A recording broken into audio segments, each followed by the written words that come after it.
এই সবজিটা কিন্তু শীত গ্রীষ্ম বর্ষা সব সিজনেই পাওয়া যায়। বলছিলাম ঢেঁড়সের কথা, পাওয়া গেলেও ঢেঁড়সের তরকারি খেতে তেমন ভালো লাগে না আমার, কিন্তু এই রেসিপিটা ট্রাই করার পর থেকে মুখে লেগে আছে একেবারে আমার। তাই তো আপনাদের সাথে চলে আসলাম শেয়ার করতে রেসিপিটা। ঢেঁড়সগুলোকে আমি কেটে ধুয়ে পরিষ্কার করে সরিষার তেলে অল্প লবণ হলুদ মেখে হালকা করে ভেজে নিয়েছি। তারপর প্যানে আর একটু সরিষার তেল গরম করে সেখানে আমি দিয়ে দিয়েছি কালো জিরা আর কাঁচামরিচ ফোড়নে। এরপর আমি পেঁয়াজটাকে দিয়ে দিয়েছি। পেঁয়াজটা নরম হয়ে আসলে এখানে আমি একটা মশলা অ্যাড করেছি। এটা ছিল টমেটো আর সাদা তিল বাটা।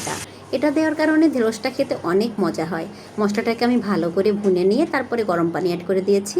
গরম পানিটা ফুটে আসলে এখানে ভেজে রাখা ঢেঁড়সগুলো দিয়ে দিতে হবে। এবার ঝোলটা কমে মাখা মাখা হয়ে আসলেই উপর থেকে ফ্লেভারের জন্য দিয়ে দিতে হবে কাঁচামরিচ। আর এর সাথে তৈরি হয়ে যাবে আমার তিলেশ্বরী ঢেঁড়স রান্না। এই রান্নাটার গন্ধ শুনে আমার এত লোভ লেগেছিল যে আমি ভাত নিয়ে সাথে সাথেই বসে পড়েছি। সত্যি অসাধারণ লেগেছে খেতে। আপনারাও চাইলে ট্রাই করতে পারেন, আর ট্রাই করে জানাতে ভুলবেন না কিন্তু খেতে কেমন লেগেছে আপনাদের।